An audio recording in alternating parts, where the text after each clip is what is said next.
Des missiles longue portée, des sous-marins, des tanks et des avions de chasse, tous siglés de l'étoile rouge. Mais à quoi joue la Chine depuis quelques jours ?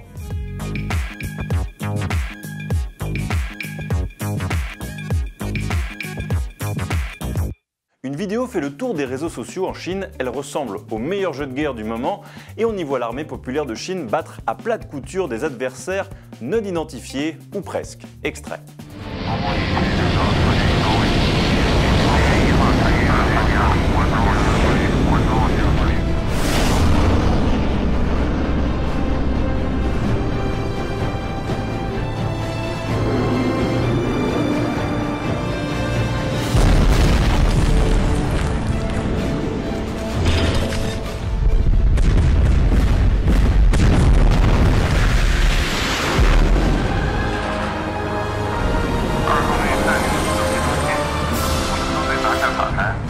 Avouez qu'avec une production pareille, on a presque envie de devenir chinois et d'avoir une armée aussi impressionnante pour nous défendre. La vidéo n'est pas produite par l'État mais par Tencent, le géant des télécoms et des plateformes de jeux en ligne.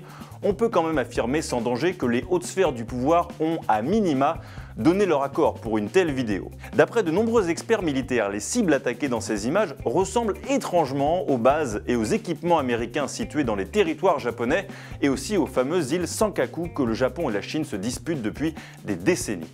En tout cas, le message est clair, la Chine veut s'afficher comme une puissance militaire de premier plan. Autre exemple de cette communication soigneusement orchestrée, le gigantesque défilé militaire organisé le 3 septembre dernier à Pékin. Pour célébrer les 70 ans de la victoire des Alliés en 1945, 12 000 soldats, 500 véhicules et 200 avions ont été mobilisés sur la place Tiananmen. On est dans des ordres de grandeur environ 3 fois supérieurs à notre défilé du 14 juillet sur les Champs-Élysées.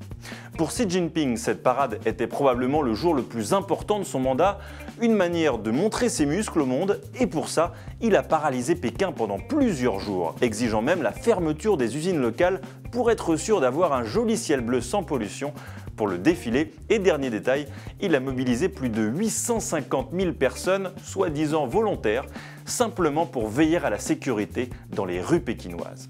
Que ne ferait-on pas pour de belles images de télévision ?